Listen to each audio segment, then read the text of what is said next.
Hey there, Sammy here with a Fast Fact Friday episode of the Digital Marketing Therapy Podcast, where we give you quick wins and quick tips in order to keep your marketing moving, growing your website, and generating more leads and traffic.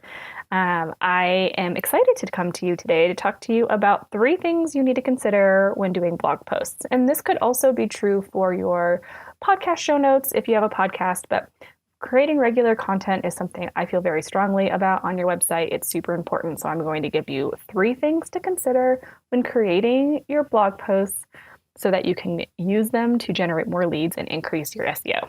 And who doesn't want that? But before we get into it, this episode is brought to you by our digital marketing therapy sessions. These 30-minute sessions are held online where we work with you one-on-one to help you troubleshoot any area of your business within marketing.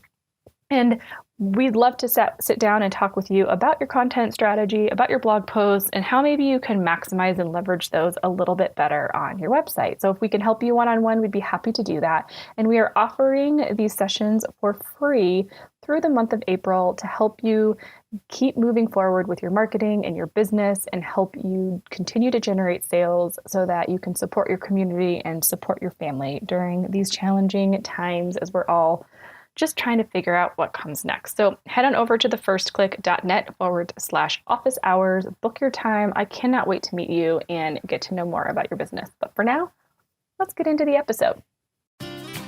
You're listening to the Digital Marketing Therapy Podcast. I'm your host, Sammy Bedell-Mulhern, and each week I bring you tips from myself and other experts, as well as hot seats with small business owners and entrepreneurs to demystify digital marketing and get you on your way to generating more leads and growing your business.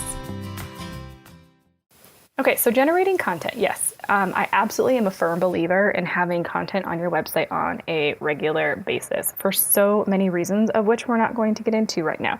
But what I am going to get into are the 3 things that you want to consider when it comes to creating your content. Number 1, content length. Now, more words is definitely better. I really think that if you can at least have 750 words, you're going to be killing it. If you can't do that, or if you feel like you are just trying to figure out your bandwidth and how much you can write and how often, then think about how often you're going to post first. So if I'm going to be posting only once a month, then I definitely want to make sure that my content is a lot longer and meatier for a couple of reasons. One is that it gives you more content that you can share via email on a weekly basis or on your social media channels. You can pull out a lot more snippets, but also it's just going to give a lot more text and context to search engines to understand what it is that you're talking about. If you're going to be posting on a weekly basis, then something like 400 to 750 words would probably be sufficient in order to keep the search engines understanding about what it is that you're doing and keep your audience coming back for more and having your audience have enough information on your page for them to really engage, want to dive deeper, and get some added value. Number 2 is inbound and outbound links. Now, let's talk about inbound links first, because this is something that's a little bit easier for people to wrap their heads around. Inbound links are links from your website to another page on your website. And the beauty of this is it also helps search engines understand the context of your website and kind of the important pages that exist on your site.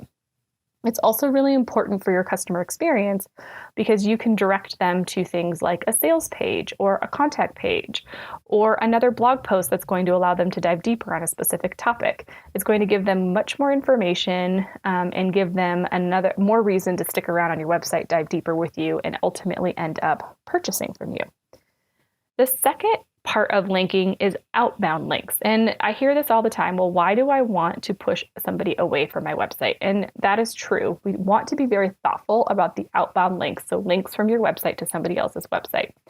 But again, this is a way for you to provide value for your customers. If there's somebody else that's an expert on something that you aren't, you can allow them to dive deeper and learn more information. If you're citing resources, and so you want to prove validity in the things that you're talking about, it's a great way to build trust. And it's also a great way for search engines to continue to understand who you are, what you're about, and what your niche is. So if I'm linking to another person's website, I must trust that person. I must feel like there's value in what that person is talking about.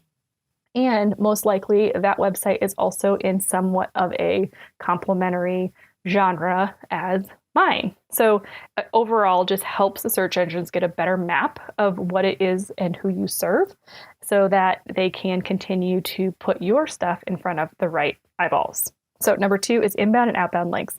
And the third thing to really consider is the graphics that you're going to be utilizing. Remember that especially if you're doing long form blog posts, and that's the other thing is I get people saying, well, 1,500 words, nobody reads 1,500 words. And while that might be true, using graphics, whether it's infographics or images or icons, things like that are really going to help people as they're scrolling through your content to be able to stop at a certain section and visually understand, oh, she or he must have changed topic. We must be talking about this, or now they must be talking about this part of the topic.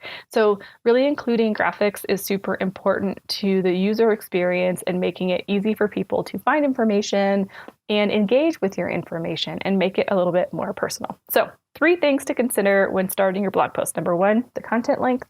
Number 2, inbound and outbound links. And number 3, graphics. So I hope that these 3 tips were helpful for you as you're going on your content creation journey. Again, if you have any questions about content, please make sure you hit us up at thefirstclick.net/office hours. Book that 30-minute session with us so we can help you get unstuck and get going. And I hope if you enjoy these Fastback Friday episodes or our full episodes that come out on Tuesday, make sure you subscribe wherever you listen so that you don't miss an episode, or head on over to thefirstclick.net/podcast for all our episodes and show notes. We'll see you at the next one.